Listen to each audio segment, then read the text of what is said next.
thought Wall Street had the biggest crooks in the world until I got into healthcare fraud. In healthcare, not only do they steal your money, they can steal your life, or they can take your loved one's life, and that's beyond evil. Harry Markopolos is a highly specialized bounty hunter.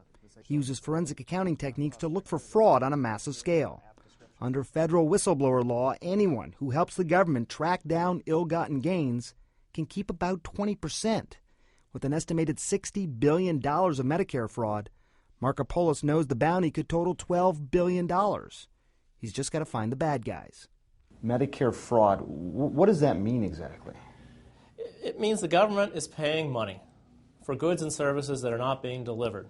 Someone is submitting a false bill, and the government's paying it, and it's not resulting in any health care for the American population. I've heard crazy examples of doctors literally, not doctors, but criminals literally billing on behalf of doctors who are no longer even alive. Dead doctors billing is a problem.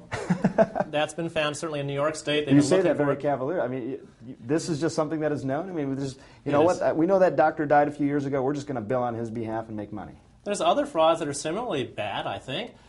Females coming in with prostate operations, or certainly male pregnancies.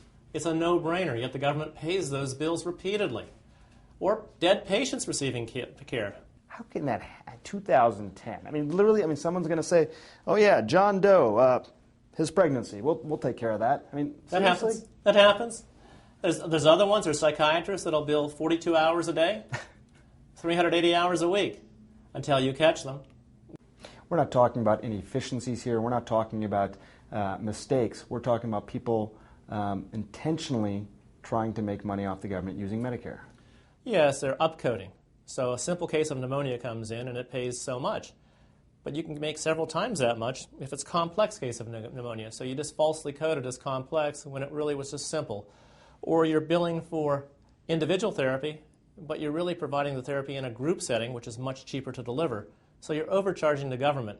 And all those little thousands and millions of dollars add up into tens of billions. The patient comes in the hospital. They have pneumonia. I get a chest x-ray. It shows a simple pneumonia. But I say, oh, you know what? Simple pneumonia only pays this much. A complicated pneumonia pays this much. I'm just going to check the box 2 boxes higher? Is that what we're talking about? It's as simple as that, and it costs you nothing to check that box 2 boxes higher. You're delivering those claim forms electronically. So how much did that cost you? A fraction of a penny, perhaps, and you can make several $1,000s more? You're talking about 1 box that's off that denotes where the treatment took place. And so they're charging 25 to 35% more per treatment than they should be receiving, and the government's paying it.